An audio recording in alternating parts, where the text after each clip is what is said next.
housing market may or may not be affordable for another 7 years.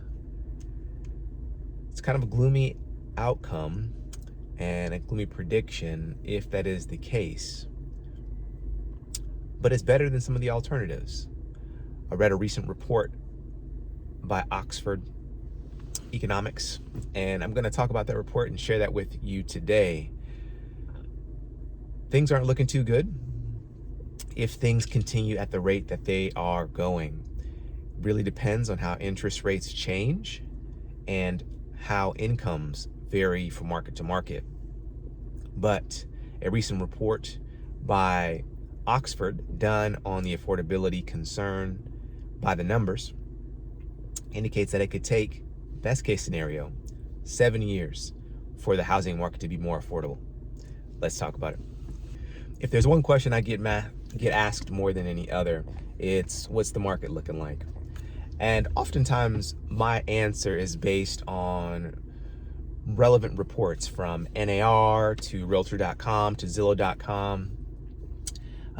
And most of those reports are on par with one another, but I recently read a survey by Oxford Economics that really put some things in perspective. They use numbers that are different than NAR, which provides a more worst case scenario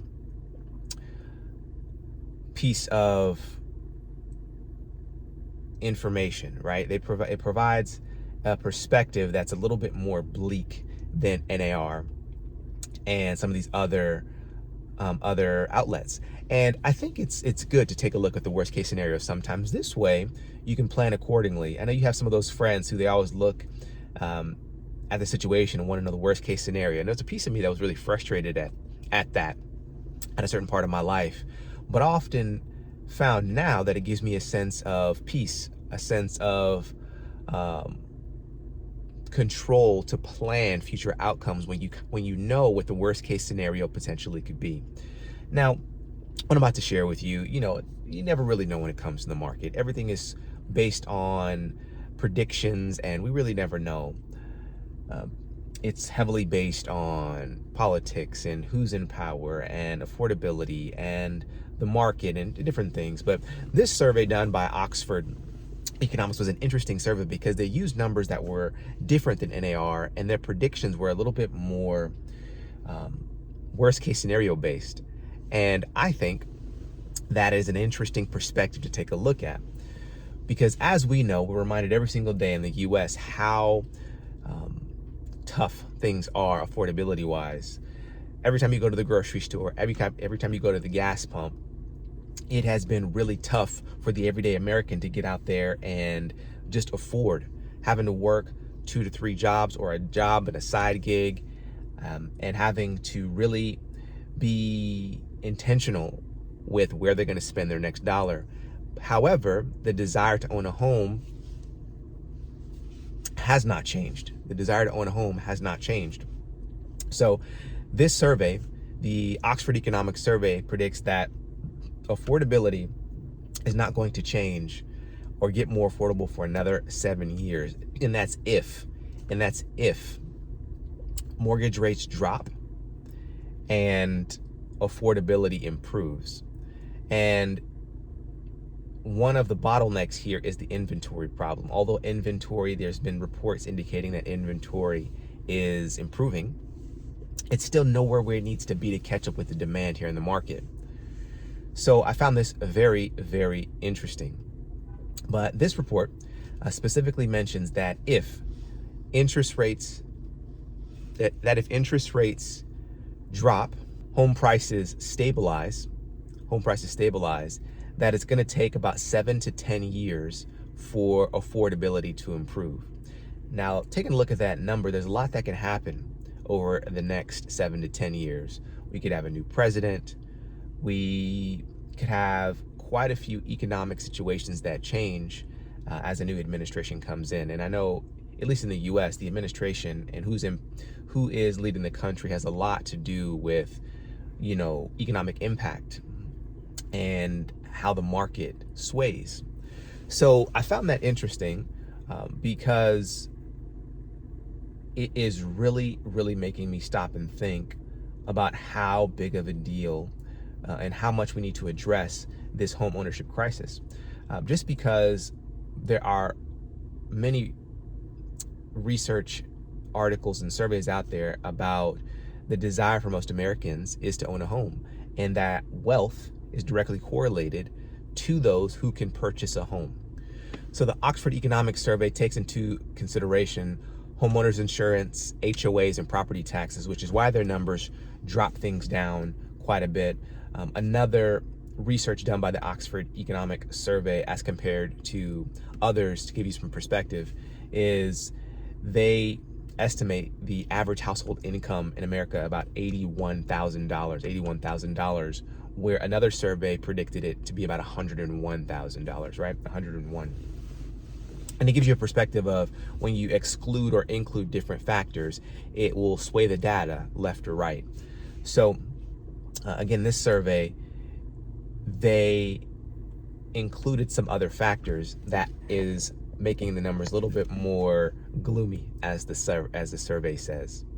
But again, why am I telling you all this? Because I think looking at the worst case scenario will give you a realistic outcome and a realistic runway to knowing how things may turn out, and allow you to prepare a bit better if home ownership is something that you're curious about and that you're interested in. So here's something that I found very interesting, and this is the question I want to ask to you. This survey indicates that more than twice as many Americans live in the top 10 states where the home to income ratio is the highest, which means that almost half of Americans live in states where it's the most expensive to live, where buying a home, the average price of a home is some of the highest in the country.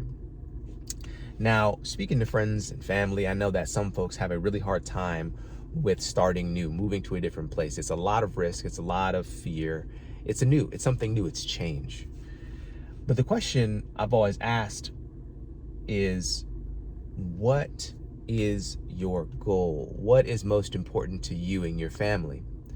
And the interesting and the flip side of this piece of data is that there are a handful of states, many states outside of these top 10, where home affordability, home costs, and the cost of living is significantly more affordable. And I've always asked myself, what are some of the big reasons that prevent people from moving to these places if their desire is to buy a home? Could it be, just change in and of itself? Could it be they don't have work there? I'm not really sure. But I imagine, my thought in my head is that if you live in a state where you can't afford to live, why continue to live there and struggle? And I'm curious what you think. And I'm curious what your thoughts are on this. I'm sure there's tons of answers and tons of perspectives on this. But this piece of data in this article really got me thinking that if more than half of Americans live in states and places where the income to home value ratio is just astronomical, and it's truly makes it impossible, perceivably impossible, to afford a home at all or in the near future. So what do we do? What do we do? And I don't know. My hope in this is just to share this information in this article with you and see what your thoughts are and your perspectives are on this conversation. So I'm going to share this article in the description below. But my question to you is, what is preventing you, if your desire is to buy a home, what is preventing you from moving to a more affordable state to purchase a home? What is the thing holding you back from moving to a different state if it's more affordable? I'm very curious. I'm very, very curious. Because out of everything in this article, there's a lot of what ifs. They gave 3 different scenarios, and I only talked about the one where if interest rates drops and home prices level out, that it'll take about 7 to 10 years for affordability to increase, for homes to become more affordable. There were 2 other scenarios where it would take even longer, 10 years plus for affordability to get any better. So the article goes on to talk about how almost half of Americans live in the top 10 states where it's the most expensive to live, which is not even speaking to the supply and demand issue, right? So I'm very curious, and my question is to you, what is preventing you from moving to a market where you can afford a home? Just a home. I'm not talking about all the other costs of living, all the other costs that go along with living. But let me know in the comments what you think. Let me know if this is a barrier for you. Let me know if this is a fear for you. Let me know some of the biggest things holding you back. Or if you've moved to a different state that's more affordable, what have you seen the change be? With that, I'll catch you guys all in the next one. I appreciate you guys watching. Take care. Have a great one.